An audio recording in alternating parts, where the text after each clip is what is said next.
හරි ඉතින් මෙතන අපිට හරි අමුතු විදිහේ ගලක් හම්බුණා. ඉතින් මේකේ කොටු 25ක් කොල්ලා තියෙනවා. ඉතින් සර් මොකද්ද මේ ගල? මේක අමුතු හැඩේ ඉදිකිරීමක් කියලා අපිට බලමට පේනවා.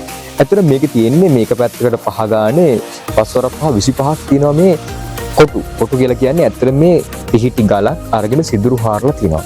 මේකට සාමාන්‍යයෙන් කියනවා අපි විවිධ නම් තියෙනවා. යන්ත්‍ර ගලක්, ගර්භ පාත්‍රයක්, නැත්නම් නිදන් ගලක් කියලා කියනවා.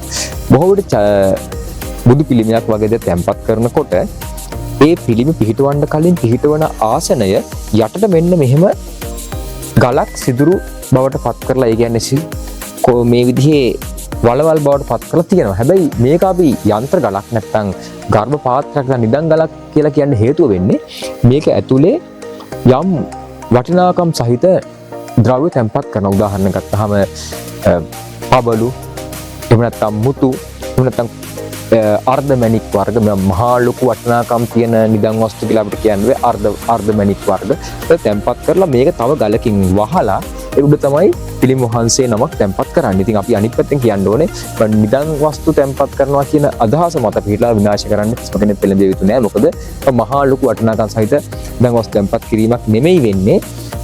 අර්ධමැණික් වර්ග කලින් වගේ පබළු වගේ දේවල් පමණයි තැම්පත් කරලා තියෙන්නේ. හරි එහෙනම් ආයෙත් තවත් අලුත් වැඩක් එක්ක හමු වෙමි බලාපොරොත්තු වෙමින් අද සමු ගන්නවා.